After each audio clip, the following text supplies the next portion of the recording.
जय हिंद बच्चों।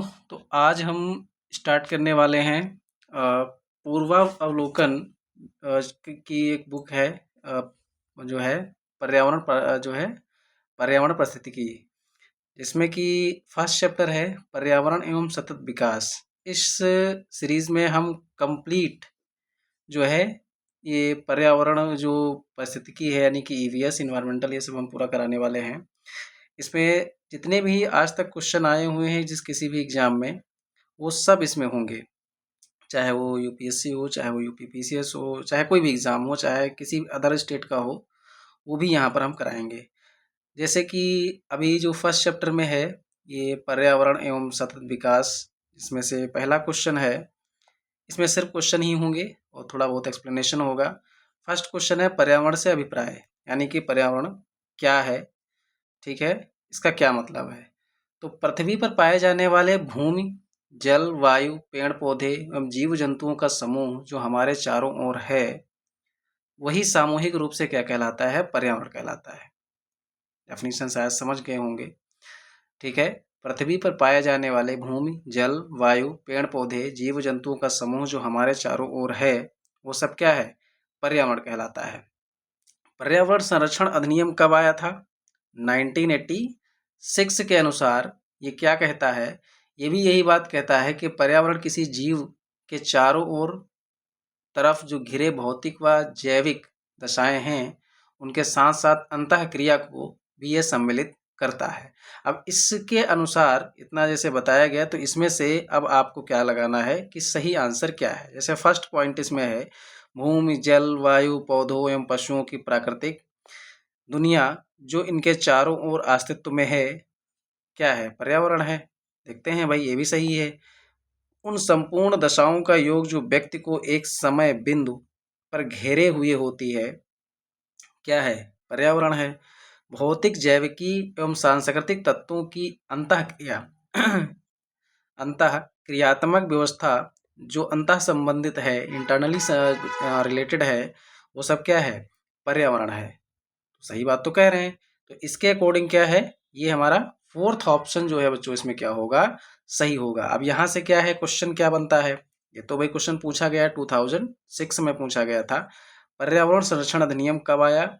1986 में। इसके अकॉर्डिंग क्या कहा गया है कि पर्यावरण किसी जीव के चारों तरफ घिरे किसी जीव के चारों तरफ घिरे भौतिक और जैविक दशाएं, उनके साथ अंतःक्रिया को क्या करता है? सम्मिलित करता है। इस संरक्षण अधिनियम में यही कहा गया है। नेक्स्ट क्या है? ये पूछ लिया जाता है यूपी टेट वगैरह में भी, ठीक है। यूपी टेट हो गया, सुपर टेट हो गया, वहाँ पर भी जो है ना, ये पूछ लिया जाता है कि ये पर्यावरण संरक्षण अधिनियम कब आया। तो कब आया था? 1986 में। नेक्स्ट क्वेश्चन देखिए, पर्यावरण किससे बनता है? भाई पर्यावरण किससे बनता है? तो पर्यावरण में क्या क्या चाहिए? अभी आपने ऊपर क्या देखा? जैविकी घटक चाहिए, जैविक घटक, भू आकृतिक घटकों से, अजैविक घटक। तो इसके अकॉर्डिंग क्या हो गया हमारा? फिर फोर्थ ऑप्शन सही हो गया। तो यानी कि जैविक और अजैविक घटक और भू आकृतिक घटक, इन्हीं से मिल करके किसका फॉर्मेशन होता है? क्या बनता है? पर्यावरण का फॉर्मेशन होता है, ठीक है। तो समझ में आ गया होगा। नेक्स्ट क्वेश्चन है कि सामान्यतः पर्यावरण को निम्न प्रकार से वर्गीकृत किया जा सकता है। निम्नलिखित में से कौन सा एक इस वर्गीकरण का अंश नहीं है? तो जिसमें कि कैसे कह रहे हैं? परिचालन पर्यावरण, भौतिक पर्यावरण, जैविक पर्यावरण, सांस्कृतिक पर्यावरण। अब मोस्टली बच्चों किस बच्चे किसके साथ में चले जाएंगे?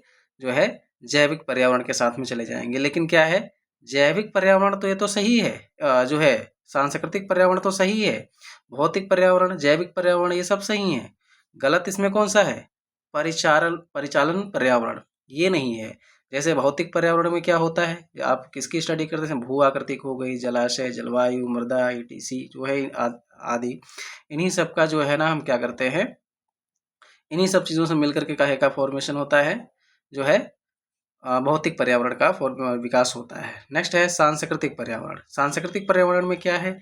इसमें धर्म, नैतिकता, प्रथाएं, लोकाचार, विधि व्यवहार, ये सब जहाँ पर भी आपको अपना आस-पास पड़ोस में आप देखते ही हैं धर्म, नैतिकता, प्रथाएँ, लोकाचार, तो कहते नहीं एनवायरनमेंट जैसा है लोग वैसे ही ढल जाते हैं।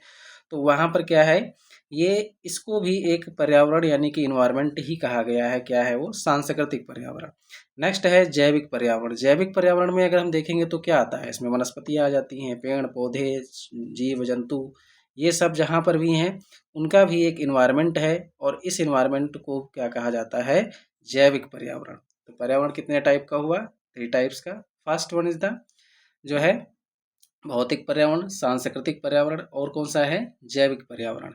यानी कि अगर हम इसको इंग्लिश में कहेंगे क्या हो जाएगा? फिजिकल, सांस्कृतिक को कल्चरल एनवायरनमेंट हो जाएगा और इसको कहेंगे ये जैविक पर्यावरण तो ये हो जाएगा बायोलॉजिकल पर्यावरण। तो हम नेक्स्ट क्लास में फिर ऐसे ही क्वेश्चन लेकर के आएंगे और ये सीरीज कंटिन्यूअसली चलती रहेगी। इसमें कि हम सारे क्वेश्चंस जितने भी प्रीवियस ईयर्स आज तक आए हैं वो हम सब कराएंगे। धन्यवाद।